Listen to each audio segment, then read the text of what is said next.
Hello दोस्तों, good evening to all of you.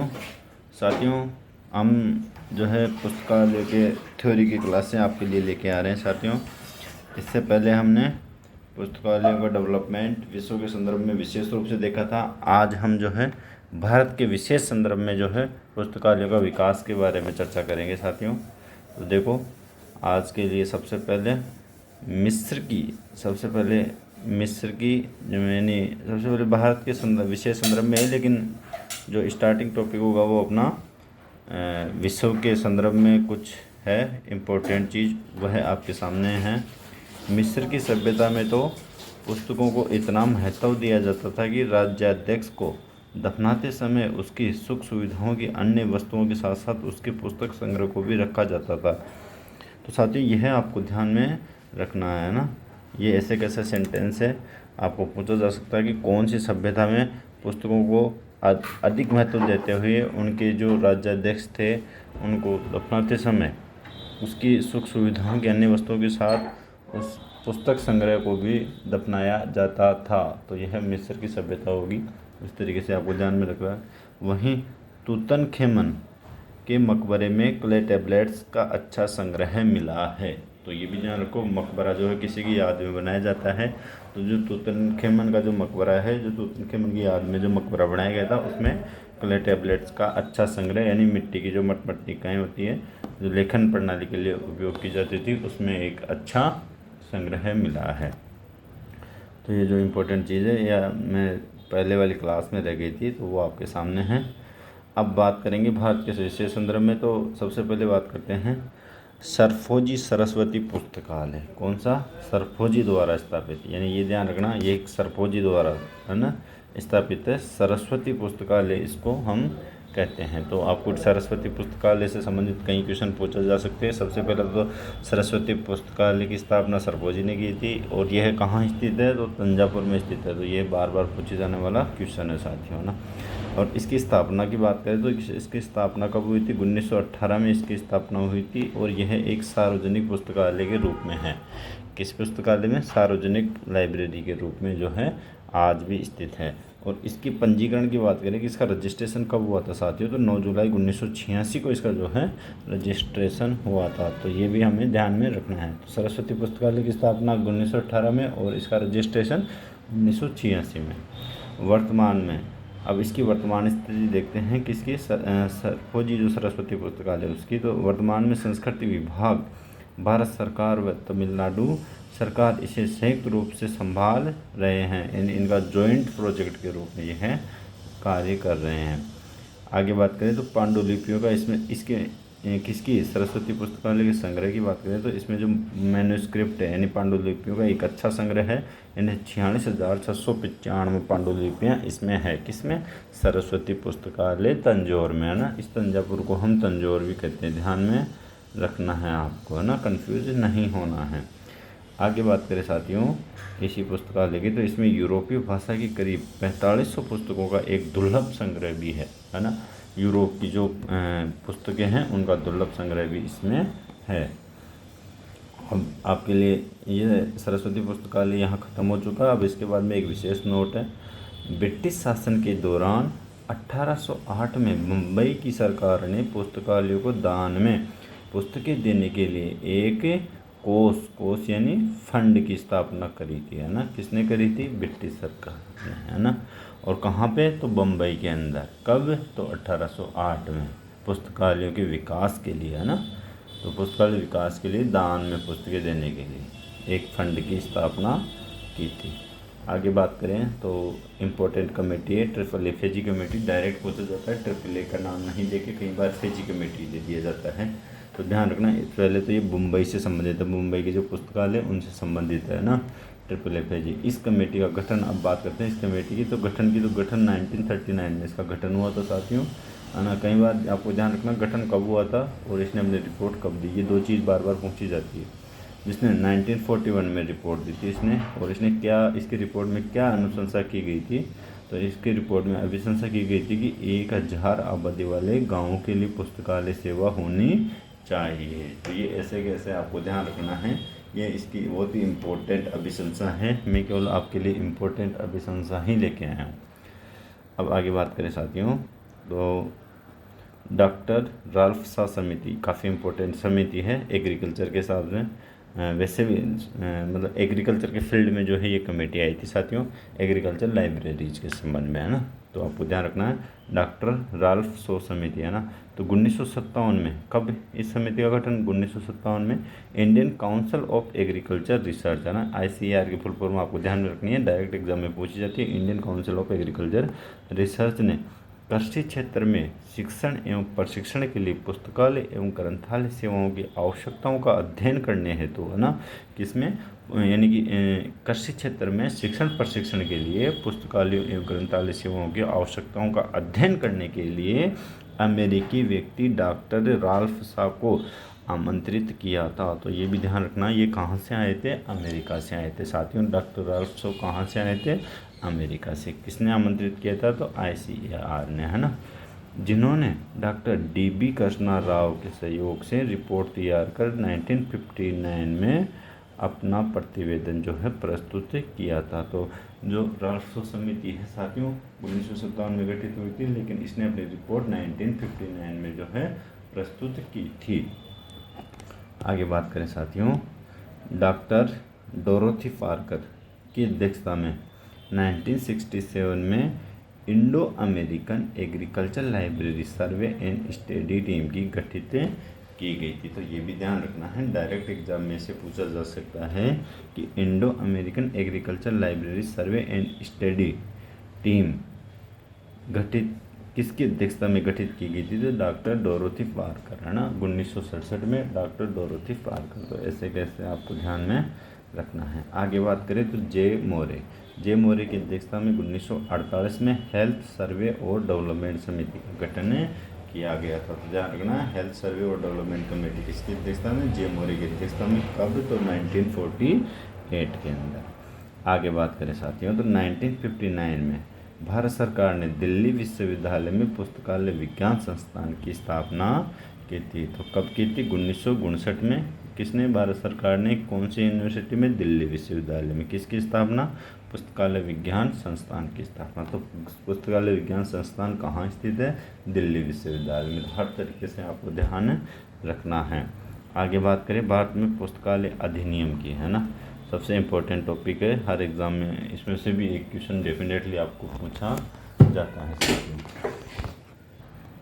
तो शिक्षा देश की शक्ति तथा पुस्तकालय उसकी शक्ति का स्रोत है। तो यह सेंटेंस आपको ध्यान में रखना है। शिक्षा क्या है? अगर किसी देश की शक्ति है तो पुस्तकालय उसकी शक्ति का सबसे प्रमुख स्रोत है। तो ऐसे ध्यान में आपको रखना है इस सेंटेंस को, है ना। आगे देखो, भारत सरकार द्वारा निःशुल्क पुस्तकालय सेवा के महत्व के कारण आदर्श पुस्तकालय अधिनियम का प्रारूप सभी राज्य सरकारों को 1963 में प्रेषित कर अपने अपने राज्यों को तत्काल सार्वजनिक पुस्तकालय अधिनियम पारित करने का प्रयत्न करने को कहा गया था। तो कब? 1963 में भारत सरकार द्वारा, है ना। तो ये ध्यान में आपको रखना है। आदर्श पुस्तकालय अधिनियम के बारे में पूछा जाता है कि आदर्श पुस्तकालय अधिनियम कब पारित हुआ था? तो 1963 में हुआ था, है ना। ये चीज़ आपको ध्यान में रखना है। और इस समिति को पारित करने के लिए एक अधिवेशन हुआ था जिसकी अध्यक्षता सेन ने की थी, है ना। डॉक्टर सेन थे, उन्होंने इसकी अध्यक्षता करी थी। आगे बात करें साथियों तो देखो, विश्व में थोड़ा सा पहले हमारे को ये देखना पड़ेगा, विश्व में कौन से देश के अंदर कब जो है अधिनियम, सबसे पहले अधिनियम कौन से देश में और कब लागू हुआ था साथियों। तो ये भी हमारे को ध्यान में रखना है। तो सबसे पहले बात करें इंग्लैंड की, तो इंग्लैंड में 1850 में सबसे पहले, है ना। इंग्लैंड में कब हुआ था? 1850 में। वही USA में कब हुआ? 1876 में। जापान में कब आया? 1879 में। साथियों आपको ये तो याद करना ही पड़ेगा, एग्जैक्ट ऐसे कैसे एग्ज़ाम में पूछा जाता है। तो विशेष रूप से ये तो सारे इम्पोर्टेंट है, इन सबको ऐसे कैसे याद करना पड़ेगा। वहीं मेक्सिको में 1917 में, चेकोस्लोवाकिया में 1919 में, डेनमार्क में 1920 में, बेल्जियम में 1921 में, फिनलैंड में 1921 में, रूस में 1921 में। बेल्जियम, फिनलैंड, रूस तीनों 1921 है, तो ये भी ध्यान में रखना है। बुल्गारिया 1928 में, दक्षिण अफ्रीका 1928 में, तो ये दोनों 1928 में। स्वीडन है 1930 में, पोलैंड है 1932 में। तो ऐसे कैसे आपको ध्यान रखना है, डायरेक्ट एग्जाम में पूछा जा सकता है। आगे बात करें तो भारत में है ना, अब भारत में जो है कौन सा अधिनियम कब लागू हुआ, उसमें क्या क्या मुख्य प्रावधान थे, इन सब में हम बात करेंगे। तो सबसे पहले बात करते हैं तमिलनाडु सार्वजनिक पुस्तकालय अधिनियम, जो कि 1948 के नाम से आया था, है ना। और यह अगर इसकी बात करें तो ये लागू हुआ था 1 जनवरी 1950 से, है ना। कब से, तो 1950 में यह लागू हुआ था। आगे बात करें विशेष प्रावधान की, तो स्थानीय पुस्तकालय प्राधिकरण का गठन, है ना। तो सबसे पहले इसमें क्या प्रावधान था कि स्थानीय पुस्तकालय प्राधिकरण का गठन करना है, और यह किसकी अध्यक्षता में करना है, तो जिले का शिक्षा निदेशक के अध्यक्षता में, यानी हर जिले पे एक स्थानीय पुस्तकालय प्राधिकरण का गठन होना चाहिए, और उसका अध्यक्षता कौन करेगा, जिले का शिक्षा निदेशक, और उसका सचिव कौन रहेगा, जिला पुस्तकालय यानी जिला लाइब्रेरी जो है उसका सचिव होगा। वही बात करें पॉइंट नंबर 2 की, तो पॉइंट नंबर 2 है पुस्तकालय उपकर से प्राप्त राशि के बराबर या अधिक राशि राज्य सरकार भी पुस्तकालय विकास हेतु दे, है ना। तो ये भी कंपलसरी था। वहीं अगर बात करें तो वर्तमान में 17 जिला पुस्तकालय स्थापित किए गए हैं। ये 17 वर्तमान में है, कहाँ पे है ये, तमिलनाडु में, है ना। आगे बात करें कोनिमेरा पब्लिक लाइब्रेरी को राज्य केंद्रीय पुस्तकालय का दर्जा दिया जाए, तो ये भी इसमें विशेष प्रावधान था कि जो कोनिमेरा पब्लिक लाइब्रेरी है उसको राज्य केंद्रीय पुस्तकालय का दर्जा दिया जाए।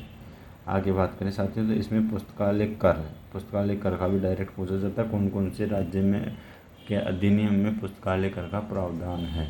तो इसमें देखो 10% जो है संपत्ति कर, यानी जो अपने संपत्ति है उस पर 10% कर का इसमें प्रावधान है। यह तमिलनाडु सार्वजनिक पुस्तकालय अधिनियम की जो मुख्य प्रावधान है वह मैंने आपको बता दिया है। आगे बात करें तो सब दूसरा है आंध्र प्रदेश सार्वजनिक पुस्तकालय अधिनियम 1960। तो आंध्र प्रदेश वाले की बात करें तो विशेष प्रावधान देखो इसमें स्टेट लाइब्रेरी कमेटी का गठन है, जिसका अध्यक्ष कौन होगा, सार्वजनिक पुस्तकालयों का प्रभारी मंत्री उसका अध्यक्ष होगा। तो यह आपको ऐसे कैसे ध्यान में रखना है। आगे हम बात करें तो इसी पुस्तकालय अधिनियम की, तो यहाँ वर्तमान में 1 चल पुस्तकालय और 23 जिला पुस्तकालय स्थित है। कहाँ पे, आंध्र प्रदेश राज्य की हम बात कर रहे हैं। और इसमें कर का भी प्रावधान है, यानी 8% पुस्तकालय कर भूमि और, ये क्या है, भूमि और भवनों पर, है ना। तो ये भी आपको ध्यान में रखना है साथियों। 8% लाइब्रेरी टैक्स है, किस पे है, तो भूमि और भवनों पर। वहीं बात करें कर्नाटक सार्वजनिक पुस्तकालय अधिनियम 1965 की, तो यह सबसे पहले तो 1 अप्रैल 1966 से लागू हुआ था। साथियों उसका ध्यान रखना, जो मैंने सबसे पहले तमिलनाडु सार्वजनिक पुस्तकालय अधिनियम बताया है, मद्रास जो सार्वजनिक पुस्तकालय अधिनियम है यह भी 1 अप्रैल 1950 से लागू हुआ था ना, 1 अप्रैल 1950 में। इसको सही कर लेना, ये बिल्कुल सही है ना। तो अब कर्नाटक सार्वजनिक पुस्तकालय की हम बात कर रहे थे, तो इसके विशेष प्रावधानों की हम बात करते हैं। तो इसमें सबसे पहले स्टेट लाइब्रेरी कमेटी का गठन हो, जिसका अध्यक्ष कौन हो, शिक्षा मंत्री हो। अब इसमें एक नोट दिया गया है, यह रंगनाथन के द्वारा तैयार किए गए मॉडल पब्लिक लाइब्रेरी एक्ट पर आधारित है। तो सबसे इम्पोर्टेंट चीज़ यही है साथियों कि कौन सा पुस्तकालय अधिनियम रंगनाथन के द्वारा तैयार किए गए मॉडल पब्लिक लाइब्रेरी एक्ट पर आधारित है, तो कौन सा है, कर्नाटक सार्वजनिक पुस्तकालय अधिनियम। अब कर्नाटक सार्वजनिक पुस्तकालय अधिनियम की आगे बात करें तो यहाँ वर्तमान में 10 नगर केंद्रीय पुस्तकालय और 13 जिला पुस्तकालय है। आगे बात करें तो 6% पुस्तकालय कर का प्रावधान है, जो किस किस पे, भूमि, भवन, व्हीकल आदि पर लागू है। तो यह आपको ध्यान रखना है साथियों।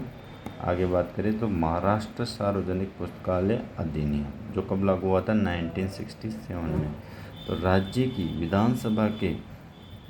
विधानसभा के नागपुर अधिवेशन में 17 नवंबर 1967 को पारित हुआ था, जो 1 अप्रैल 1968 से लागू हुआ था। तो महाराष्ट्र का ऐसे कैसे ध्यान रखना है, 1967 में ये अधिनियम 1967 के नाम से आया था।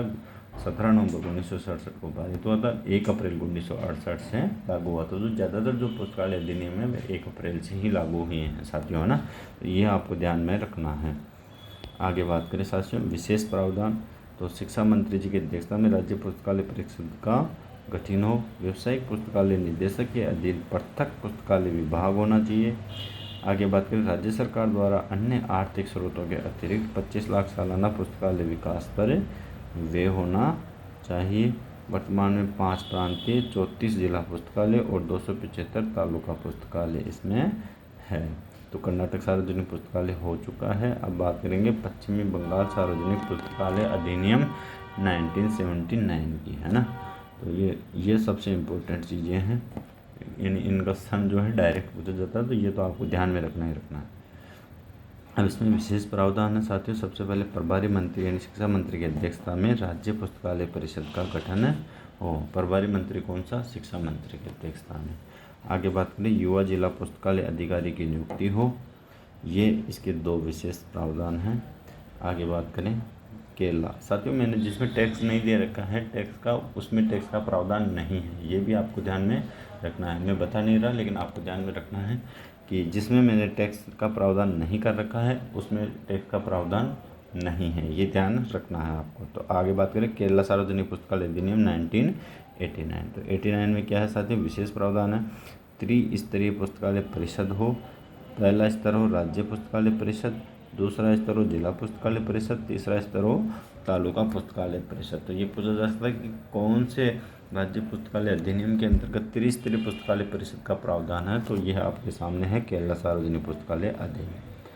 आगे हम बात करें तो त्रिवेंद्रम सार्वजनिक पुस्तकालय को राजकीय केंद्रीय पुस्तकालय का दर्जा दिया जाए, यह भी इसमें प्रावधान है। इसके अलावा प्रत्येक समिति में एक महिला, एक एसटी और एक एससी का सदस्य अनिवार्य हैं। तो ये विशेष सबसे अलग जो प्रावधान है यह है ना, तो इसका भी विशेष ध्यान रखना है। वहीं अगर संपत्ति कर की बात करें तो 5% जो है पुस्तकालय कर का प्रावधान है, किस पर है? प्रॉपर्टी पर, है ना। तो ये भी आपको ध्यान में रखना है। अब है हरियाणा सार्वजनिक पुस्तकालय अधिनियम 1989। तो 89 में क्या प्रावधान है हरियाणा में? तो विशेष प्रावधान है इसमें संपत्ति तथा भवन कर के सरचार्ज के रूप में पुस्तकालय उपकर का प्रावधान है ना, ये ध्यान में रखना है। जो है local body to levy cess के रूप में, है ना, तो ये ध्यान में रखना है। आगे बात करें 8 नंबर पे मिजोरम सार्वजनिक पुस्तकालय अधिनियम 1993। विशेष प्रावधान क्या है साथियों? इसमें राज्य पुस्तकालय परिषद का गठन हो, जिसका अध्यक्ष शिक्षा एवं मानव संसाधन मंत्री हो। परिषद के सदस्यों का कार्यकाल 3 वर्ष का हो। तो ये भी आपको ध्यान में रखना है। आगे बात करें 9 नंबर पर गोवा सार्वजनिक पुस्तकालय अधिनियम तो 1993। विशेष प्रावधान क्या क्या है इसमें? तो राज्य पुस्तकालय परिषद का गठन हो, अध्यक्ष पुस्तकालय के प्रभारी मंत्री हो। आगे बात करें तो राज्य सरकार शिक्षा बजट का 1% प्रदान करेगी एवं शराब पर 0.50 पर पैसे पर लीटर सरचार्ज का प्रावधान है। तो साथियों आपका डायरेक्ट एग्जाम में पूछा जा सकता है कि लीकर, है ना, जिसको हम शराब कहते हैं, लीकर पर कौन से राज्य की पुस्तकालय अधिनियम में जो है कर का प्रावधान है? तो कौन से राज्य में? गोवा में। ये आपको ध्यान में रखना है साथियों, गोवा राज्य में। मणिपुर सार्वजनिक पुस्तकालय अधिनियम की बात करें तो ये 1988 में आया था। आगे बात करें गुजरात सार्वजनिक पुस्तकालय अधिनियम 2001 में। तो इन सब में क्या है? पुस्तकालय कर का प्रावधान नहीं है, ये भी आपको ध्यान रखना है। उड़ीसा सार्वजनिक पुस्तकालय अधिनियम 2001 में आया था। वहीं उत्तर प्रदेश सार्वजनिक पुस्तकालय अधिनियम 2006 में आया था। उत्तराखंड सार्वजनिक पुस्तकालय अधिनियम 2005 में आया था। राजस्थान सार्वजनिक पुस्तकालय अधिनियम 2006 में आया था। और छत्तीसगढ़ सार्वजनिक पुस्तकालय अधिनियम 2008 में आया था। लक्षद्वीप सार्वजनिक पुस्तकालय अधिनियम 2007 में आया था। बिहार सार्वजनिक पुस्तकालय अधिनियम 2008 में आया था। अरुणाचल प्रदेश सार्वजनिक पुस्तकालय अधिनियम 2009 में आया था। तेलंगाना सार्वजनिक पुस्तकालय अधिनियम कब आया था साथियों? तो ये 2015 में आया था, है ना। तेलंगाना कब आया था? 2015 में। अब आगे बात करें तो आगे देखो, भारत में प्रथम और आज़ादी के पूर्व का पुस्तकालय अधिनियम 1945 में कोल्हापुर पुस्तकालय एक्ट आया था। तो ये ध्यान में रखना है, कोल्हापुर में है ना। कोल्हापुर कहाँ है? तो महाराष्ट्र में है ये कोल्हापुर। तो कोल्हापुर के नाम से पुस्तकालय एक्ट आया था, जो भारत में सबसे पहले आया था और आज़ादी से पहले आया था। ये ध्यान में रखना है। कब आया था? 1945 में। डायरेक्ट एग्जाम में पूछा जाता है। अब बात करें साथियों विशेष तथ्य की, तो विशेष तथ्य में क्या है साथियों? तो विश्व का प्रथम पुस्तकालय अधिनियम 2 नवंबर कब आया था? 2 नवंबर 1789 को फ्रांस में आया था साथियों, है ना। परंतु इसकी मान्यता अधिक नहीं रही, इसलिए 14 अगस्त 1850 को इंग्लैंड तथा वेल्स के पुस्तकालयों के लिए एडवर्ड एडवर्ड्स के प्रयासों से लागू हुए पुस्तकालय अधिनियम को ही विश्व का प्रथम पुस्तकालय अधिनियम माना जाता है। तो अभी जस्ट मैंने थोड़ी देर पहले आपको इंग्लैंड का बताया था 1850 में, तो उसी को जो है पहला अधिनियम माना जाता है। अगर साथियों आपके ऑप्शन में अगर फ्रांस वाला भी हो 1789 वाला, तो वही आपका जो है आंसर होगा, है ना। अगर वो ऑप्शन में नहीं होता है तो 14 अगस्त 1850 जो इंग्लैंड में लागू हुआ वही आंसर सही होगा। तो दोनों ही आपको ध्यान में रखना है। आगे बात करें तो 1899 में एशियाई देशों में जापान में सर्वप्रथम पुस्तकालय अधिनियम लागू किया गया था। तो ये भी आपको विशेष रूप से ध्यान में रखना है। आगे बात करें तो 1 जुलाई 1867 को भारत में प्रेस तथा पुस्तक पंजीयन अधिनियम लागू हुआ था। तो ये तो आपको विशेष रूप से ध्यान रखना है, 1 जुलाई 1867 को प्रेस तथा पुस्तक पंजीयन अधिनियम। आगे बात करें तो आगे है 30 दिसंबर 1930 को डॉक्टर रंगनाथन के द्वारा बनारस में आयोजित एशियाई सम्मेलन में आदर्श सार्वजनिक पुस्तकालय अधिनियम प्रस्तुत किया गया था। तो इस तरीके से साथियों आज की क्लास हम यहीं तक रखेंगे, क्योंकि मेरा थोड़ा सा गले में ख़राब है, इस वजह से मैं सही नहीं बोल पा रहा हूँ, इसलिए आज की क्लास यहीं तक रखेंगे। अगर वीडियो अच्छा लगा है तो इसको लाइक करें, अधिक से अधिक शेयर करें। फिर मिलेंगे अगले वीडियो में जल्दी ही। Thanks for watching this video.